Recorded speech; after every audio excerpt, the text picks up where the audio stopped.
Bonjour, salut à tous, bienvenue pour une nouvelle vidéo. Alors comme d'habitude, on se retrouve pour présenter la méta du patch 15.4b. J'ai pas pu faire de vidéo sur les patchs précédents, malheureusement j'étais en examen d'entrée pour rentrer dans une école. Je suis très heureux de vous dire que je l'ai réussi. À partir d'un moment, je vais reprendre les vidéos de manière beaucoup plus régulière. Pour vous présenter cette tier list, je me base sur deux sources. Premièrement, les stats pro en APAC et en Chine, ainsi qu'un document que partage Deisic, un des meilleurs coachs. Il fait ce genre de document à quasiment tous les patchs, où il explique toutes ses prises de décision, quel compo il va jouer, dans quelle situation.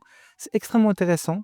Je vous le mets ici, vous pouvez faire pause si ça vous intéresse. Sur ce patch, je ne vais pas revenir en détail sur toutes les compositions. Si vous voulez vraiment les détails, je vous conseille d'aller voir TFT Academy, Meta TFT. Vous pourrez voir les compositions et utiliser l'Explorer. On va rapidement voir le bas de la tier list. C'est pour moi les compositions qui vont avoir besoin de certaines données particulières pour marcher. Typiquement, Harry Reroll peut être une des meilleures compositions de la méta, mais en général, elle va avoir besoin d'au moins un voire deux artefacts pour fonctionner. C'est-à-dire qu'avec un Luden ou un Fishbones, Harry peut potentiellement quasiment one-shot des teams. Mais il faut la trouver 3, avoir les artefacts et positionner en conséquence. Ça peut être assez complexe à jouer, mais on a vu notamment sur le circuit pro APAC quelqu'un faire 2 top 1 d'affilée en jouant 2 fois Harry Reroll. C'est très solide, un peu complexe à jouer, faites vos tests. Caitlyn et Jace Reroll, c'est toujours quelque chose. C'est pas une compo pour faire des top 1, mais si vous avez Riget Shop, que vous trouvez vite Caitlyn 3, vite Jace 3, vous allez pouvoir facilement sécuriser les top 4. Le 7ème, toujours Volibear, qui pour le moment ne trouve pas, en tout cas en Sealed,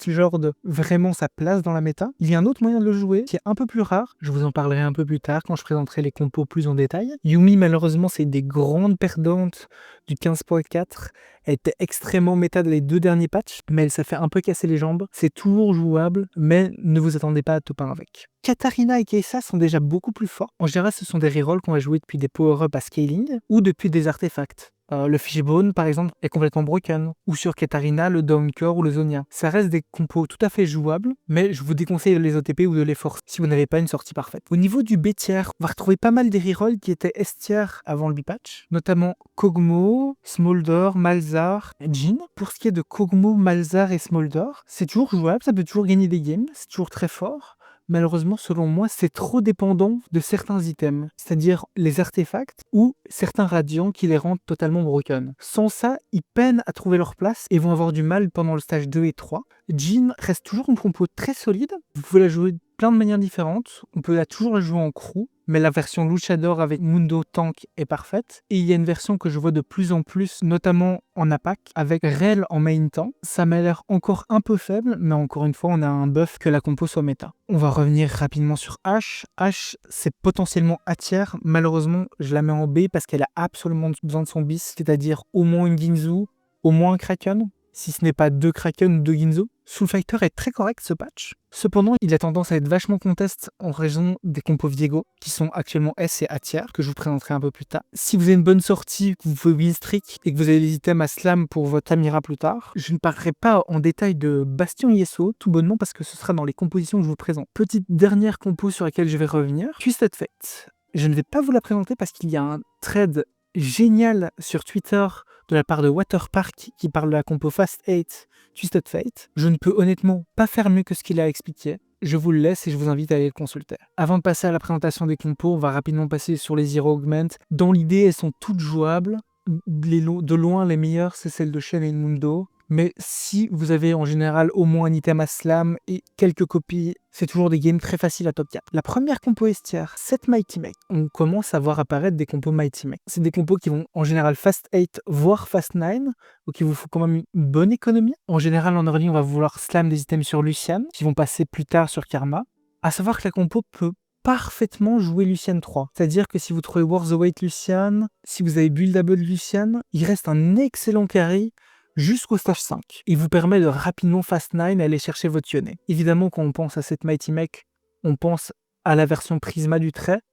Pour ça, attention, il vous faut les 3 augmentes gold. Une augmente qui est assez broken dans cette compo, c'est aussi Water Lotus. Ça permet à tous vos Mighty Mech de crit, dont le mecha que vous invoquez, qui, une fois que vous passez en cette Mighty Mech, fait partie de vos carries. D'ailleurs, faites attention à ne pas trop le positionner agressivement, histoire qu'il ne meure pas trop vite et qu'il puisse mettre des dégâts. Ensuite, on va avoir la version Tiny Team de Jinx. Star Guardian est une compo relativement solide sur le patch, notamment en game, peut-être un peu moins en pro, qui va en général utiliser Jinx en carry, Mais la meilleure version pour jouer Jhin Carry, c'est avec l'augmente Tiny Team, qui va vous demander de mettre sur le terrain 3 Star Guardian au maximum pour booster de 175% leur bonus.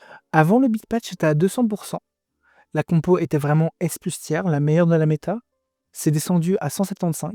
C'est toujours extrêmement fort.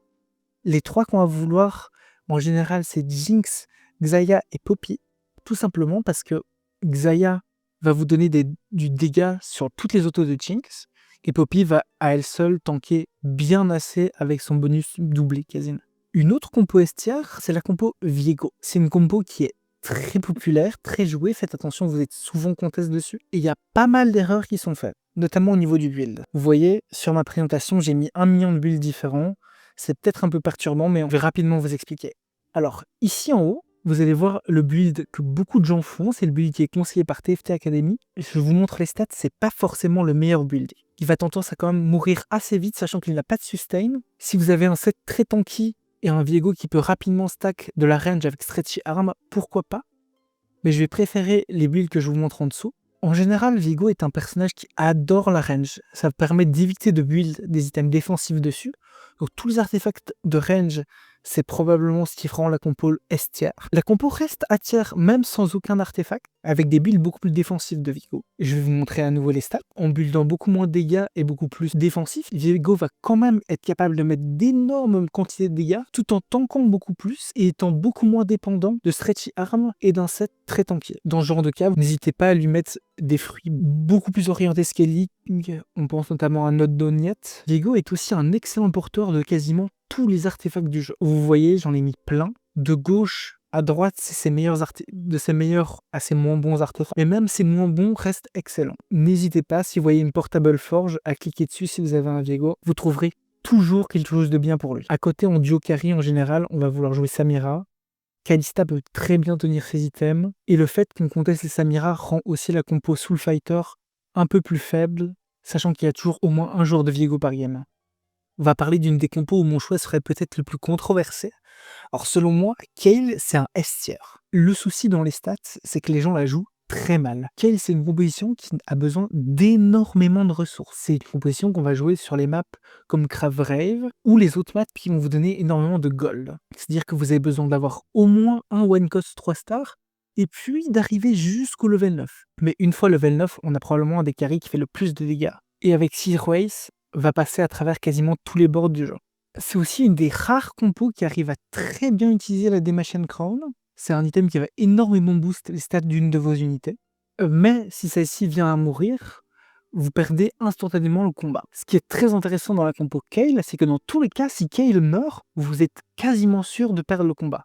À part en fin de partie, si vous arrivez à duo carry un Varus, ou si par hasard vous trouvez un Jhin 3 quand vous rerollez Kayn, votre carry principal et qui fera 90% de vos dégâts, ce sera votre Kayle. Kayle utilise aussi très bien les artefacts.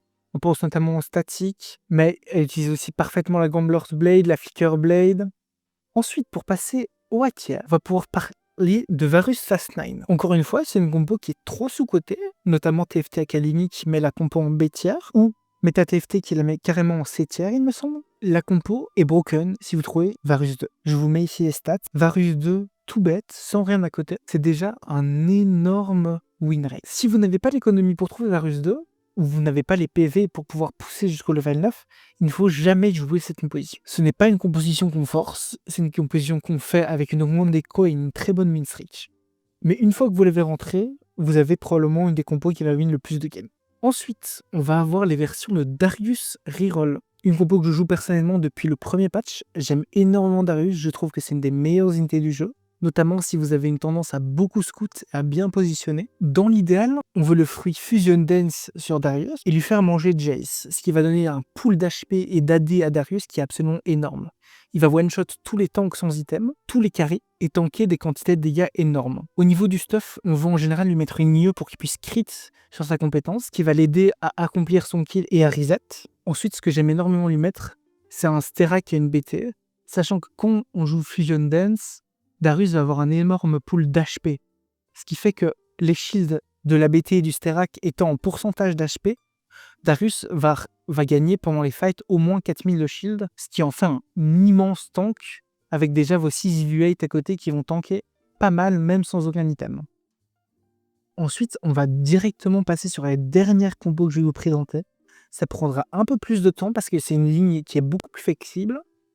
On va parler de toutes les lignes Bastion, Edgelord, Flare. C'est une compo qui a pris depuis les dernières semaines un peu d'importance en compétitif et à haut niveau en ranked, notamment depuis le nerf de Xayah Fanservice, qui était totalement broken en duo avec Rakan. Depuis que le power-up a été nerf, on joue Xayah avec une frontline Bastion en rerollant Shen en général. La meilleure version de ce board, c'est avec Xayah 3, Shen 3. Xayah, comme d'habitude, on va lui mettre de l'attaque speed, donc Ginzu Kraken et un item flexible, un second Kraken, une seconde Ginzu, un pistolam, pas mal de choses, ce que vous trouvez. Certains artefacts sont vraiment bien, notamment la Flicker Blade. La compo est très facile à jouer, c'est une reroll de cost. Il y a quelques petites variantes, notamment avec Tiny Team. Ça se cap un tout petit peu moins haut que le Tiny Team classique.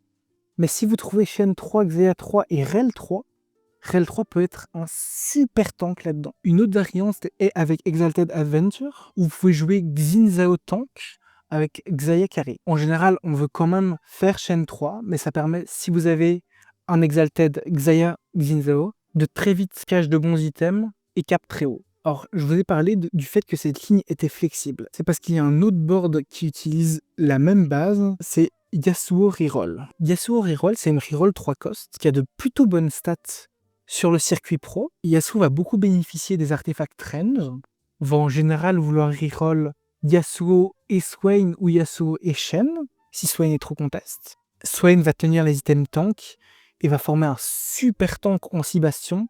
Swain, c'est vraiment extrêmement tanky. Alors, une dernière version de cette compo ne va pas utiliser Yasuo, mais utiliser Volibear à la place. Alors, ça va caper très haut. Il faut faire attention à ce que votre frontline soit quand même assez puissante. Vous pouvez également utiliser cette composition, ne pas aller les reroll en 3 costs, et directement utiliser la force de la composition qui est déjà très stable avec ces 2 stars, pour pousser les niveaux, aller jusqu'au level 9 et jouer à ce moment-là une Fast 9. Xayah va très bien transitionner vers la Fast 9 Twisted Fate, étant donné qu'elle fait dans tous les cas beaucoup d'attaque speed, et Yasuo va beaucoup mieux transitionner vers Varus, étant donné qu'il fait déjà une IE dans ses items. Voilà, je vous remercie de m'avoir écouté. N'hésitez pas si vous avez des suggestions en commentaire pour les prochaines vidéos, je vais continuer à m'améliorer. Une excellente journée à vous, à très bientôt.